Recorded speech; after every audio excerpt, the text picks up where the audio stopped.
You know what's wild? It's been over 20 years since we've had a Terminator film that was universally tolerable, and over 30 years since we've had a Terminator film that was universally considered good. Admittedly, I didn't think Terminator Salvation was that bad, but that's just me. Either way, the Terminator is in an interesting spot, sort of like the Alien and Predator films. Its best moments in film created moments that basically defined science fiction for the next few decades, inspiring hundreds if not thousands of creators. In fact, I kind of consider the Terminator, Alien, and Predator to sort of be like the holy trinity of 70s and 80s sci-fi, you know, outside of Star Wars. Anyway, the problem is the follow-ups to these particular franchises weren't that great, but some good things came along that inspired a little bit of hope in recent years. Here's an example. Alien was in a rough spot, but we got a few good video games in Aliens Dark Descent, which is a strategy game, Aliens Fireteam Elite, which is a fun little co-op shooter, and one of the best horror games in the last 15 years, Alien Isolation. Then, Alien actually got a pretty good film in Romulus recently. It's a little too reliant on member berries in my opinion, but it's still a good enough film that shows there's still good things that can be done with Alien. I'll take it over Alien 3 and Resurrection any day of the week, and let's not get into everything with Prometheus and its follow-up. Anyway, over with Predator, it's still in a rough spot, with Prey being kind of a nonsensical movie that abandoned a little bit too much logic for it to be enjoyable. But at least with Predator Hunting Grounds, we did get a fun little asymmetric multiplayer title that's really fun in a sense of get together with your buddies and take turns chasing each other with a plasma caster. IllFonic, the developer, now is the game's publisher, and apparently plans to start tweaking and continuing it in the future. So the Predator is still kicking around, at least in the video game world, and if we see an upward trend after Prey, we could get another good Predator movie in the future too. As for Terminator, it's sort of in a similar spot. The strongest Terminator, well, anything, was in the realm of video games with Terminator Resistance. This was a game nobody expected to be good, but ended up showing that its developer, Teon Interactive, really could do something fantastic. And then oddly enough, they gave us the best RoboCop anything in years with RoboCop Rogue City. Though we don't have any good Terminator films on the horizon, what we do have is the anime that just debuted not too long ago, named Terminator Zero, and we're going to have a look and see if this is any good. Well, what is Terminator Zero exactly? Well, it's an 8-episode anime that debuted on Judgment Day over on Netflix. No, literally, they actually timed it to be released on August the 29th. It was actually developed by screenwriter Mattson Tomlin, who worked on The Batman, the movie, not the animated series, and is co-writing the sequel, The Batman 2, with Matt Reeves, the director of the first film. He's also apparently writing a film adaptation to Keanu Reeves' comic Berserker. As for the director, it's directed by Masashi Kudo. So for those of you wondering if this is a purely Western thing, it's not. It's basically Western writer, Eastern director. But anyway, directed by Masashi Kudo, primarily known for his character design on Bleach and Tower of God, and also directing Sanrio Boys and Raycon. I don't know what either of those are, but I know Tower of God and Bleach, so that's something, right? But anyway, at least tells me that he's actually directed something before. As for what Terminator Zero is about, this one's an interesting beast.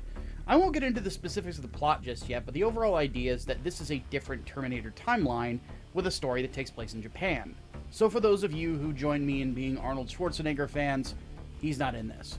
In fact, the one thing that I can tell any of you annoyed with the member berries of Alien Romulus is that there's actually not really a whole lot of callbacks to the previous Terminator films. The only major ones I caught were a remix of the original Terminator theme, which I think is honestly required at this point if you're going to do Terminator media, and of course a third-person reference to I'll be back in this as well. For those of you Zoomers out there that don't know, it's Arnold Schwarzenegger's iconic line from Terminator. I'll be back.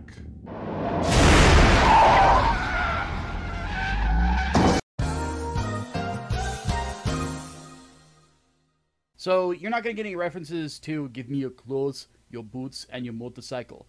There's no Bill Paxton as a punk rocker or anything like that. R.I.P. Bill. It's just a very straightforward Terminator story, which is something that I really appreciate about it. The basic idea is that our lead character in Malcolm Lee somehow knows that Judgment Day is coming through dreams, or at least that's what the story is showing you, and he's created an AI called Kokoro that might be able to stop everything from happening, or at least help humanity in the battle against Skynet. A Terminator has been sent from the future to stop Malcolm from doing this, and a Resistance soldier named Aiko is going back to stop the Terminator. Meanwhile, Malcolm's children run away from home after the oldest picks on his sister too much, and the nanny Misaki has to take the other kids to try to keep them all safe and away from harm after they've run away. One thing I did find notable about the English dub on this one is they did manage to get some fairly well-known actors to come in and do voiceover. Terminator in this one, which is a really creepy rendition of this thing, is voiced by Timothy Olyphant of Deadwood and Justified fame, and, well, he makes the Terminator creepy and robotic, so he does his job.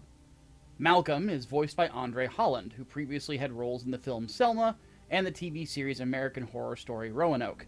The most notable in the cast, easily the most famous of all of them, is Rosario Dawson, playing the AI of Kokoro. However, I'm of the opinion that the best VA in this is Misaki, who is arguably also the best character, who is voiced by Sumali Montano. Granted, I think part of the reason that she's as good as she is comes from the fact that Sumali is a very seasoned voice actress. She's been doing VO work since 1999, where she voiced Pudding in Space Channel 5. Regardless, the voice cast does a pretty good job, but I think that the two best characters are Rosario Dawson as Kokoro and Sumali as Misaki. Before I get into the story bits, where I talk a little bit more in depth about things, I feel like the first thing that needs to be discussed is the animation. I mean, this is an anime. It's kind of what we're here for outside of just, finding a good story. I kind of feel like I'm saying the same song and dance with modern anime once again, where I tell you that the hand-drawn animation is great and the CG, well, isn't. This is just another case of it. I know that I could say more in regards to why it's important for hand-drawn to take a priority, but I feel like I'm just repeating myself over and over again. At the end of the day, I understand why it's used. It cuts costs, and it doesn't take as long to do. One point I don't think that I have mentioned before, though, is atmosphere. Terminator as a franchise, when it's at its best, has a very thick, almost oppressive atmosphere, where you have no idea when a giant death machine is going to turn the corner and start firing at you. All of that atmosphere goes out the window when the death machine looks like something that you could find in Source Filmmaker. I'm just saying. Now, as for the story itself, there's a lot of heart to it. I've always appreciated a dark story that has a level of heart and a small pinch of wholesomeness in it. Oddly enough, I'm of the opinion that's why Terminator 2 still is as highly regarded as it is. I feel like that, combined with the desperation of the events of the story, not to mention the constant tension, do more of a credit to Terminator as a franchise than any sort of member-berry moment really could. In that sense, I have to compare this to Alien Romulus for a second. Now, I am not of the opinion that Alien Romulus is a bad film by any stretch of the imagination. However, it does run into this problem of constantly doing the proverbial elbow you in the ribs and say, hey, did you get it? Did you get it? Did you get it? Hey, they referenced the thing. Did you see it? They said the thing. Every time that it wants to reference another Alien film. It comes across as wholly unnecessary and honestly distracting at some points. Terminator Zero, on the other hand, honestly does a much better tribute to the franchise's high points simply by just taking notes on what made them so distinctive and following those notes to try and be faithful, as opposed to trying to be referential. That's just a fancy way of me saying that Terminator Zero is better than Alien Romulus. Now, even though Terminator Zero does feel very faithful to the Terminator franchise and its overall tone, it does have a glaring flaw in regards to how it approaches time travel. I'll go over that in the spoiler section, but let me say that it is a flaw that is kind of self-defeating. In essence, what I will say is that self-defeating flaw makes this a science fiction story that's a little bit more heart than brains. That doesn't mean it's unenjoyable, mind you. It just means that there are parts of the lore that weren't really well thought out for this particular show. It's something that the editor of the script should have caught, but he didn't catch it, and it just is what it is. Even so, if you can get past the hump, which I think most people who watch this will be able to, I do recommend this series. It really is the best Terminator that we've had in a non-interactive medium in a very, very long time. With that said, we do need to get to the spoilers.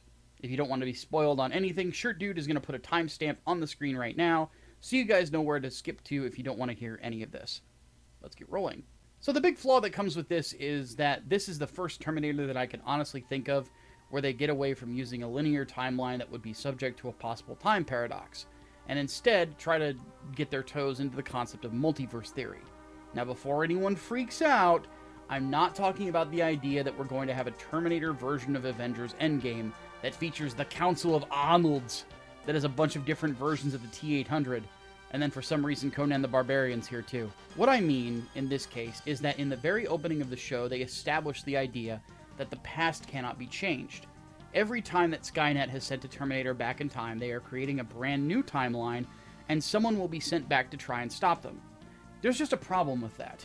The timeline that our soldier character and our Terminator are sent back to already existed, because the big plot twist is that our scientist friend and his maid went back in time to develop the AI voiced by Rosario Dawson to try and use it to defend humanity. Basically, the AI is based on the maid, who is effectively a repurposed machine that got to make up its own mind about humanity by interacting with humanity more, as opposed to Skynet, which just took raw data and came to a conclusion based on humanity's worst instincts and biggest tyrants. We have to think about this a little bit more because it honestly bears some thought. Is Skynet aware that it could possibly be creating new timelines by sending people to the past? If that's the case, wouldn't Skynet come to the conclusion that it's pointless to actually send people to the past in the first place, considering the fact that it's not going to change anything for it anyway? John Connor is still going to win. I mean, why would it go back to try to preserve an alternate version of itself that it just created? Just out of spite? Is Skynet capable of spite? You can kind of see where it starts to fall apart when you've got one little thing that you didn't really account for earlier in the scripting process. Now, I completely understand why the writer would want to go with a more contemporary understanding of physics, as opposed to how we understood things back in the 80s and 90s. It doesn't feel as dated immediately, but the problem is that you're doing this in a franchise that is already very reliant on the concept of a linear timeline that can actually be screwed with by intervention. Keep in mind that Arnold says in Terminator 3 that Judgment Day is inevitable, and all they managed to do in Terminator 2 was delay it at the end of that movie. Now, does it make sense for how we understand physics now? No, but do we make movies just for Neil deGrasse Tyson or something? Just to make sure he doesn't complain about it on Twitter? If we are, I don't think we should. No offense to Neil, but this franchise already had screwed up ideas of how time worked, but it's already so ingrained in the franchise that if you start getting outside of it, you're honestly pulling apart the whole idea. It's better to operate in the ideas that were already established and just kind of accept that this universe has linear timelines, instead of trying to rewrite the playbook. This is largely what I mean in regards to this particular show having a lot of heart, but not a lot of brains. The rest of the plot is fantastic, with some really interesting character moments, and the lead characters in this particular show are layered, to where you have to peel pieces of them away to get the whole picture. One thing I will say is that I was a little bit worried about the female soldier character at the start of this.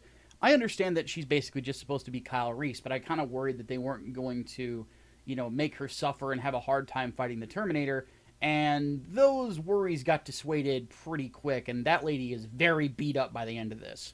Regardless, characters that you thought were dicks at the beginning end up being people that just had insecurities or layers of trauma that kept them from honestly expressing themselves in a way that a normal people would express themselves, which in a franchise like this makes sense.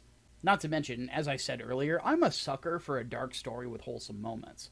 I think it's one reason that the original Terminator stood out to me, why Terminator 2 is one of my favorite movies ever, and honestly, to use an anime and manga reference, some of my favorite moments in things like Gundam or Berserk are the more wholesome moments. Generally speaking, light seems brighter whenever it's surrounded by a darker area. Alright, spoilers over. So do I recommend this show? I already said yes, but I will say yes again. But now with the context of some of the shortcomings in detail. They do sort of hint at the possibility of a second season, but if this was a standalone season and they never follow it up, it does end up on an interesting note where you really have no clue what's going to happen to humanity in the future, but there is a beacon of hope. So I guess we'll have to see what happens with this in the future, but as of right now, it's a flawed yet enjoyable piece of Terminator. It's not as good as the first two Terminator movies, but it's got enough legs to stand on. If you enjoyed this video, don't forget to hit like, comment, and subscribe.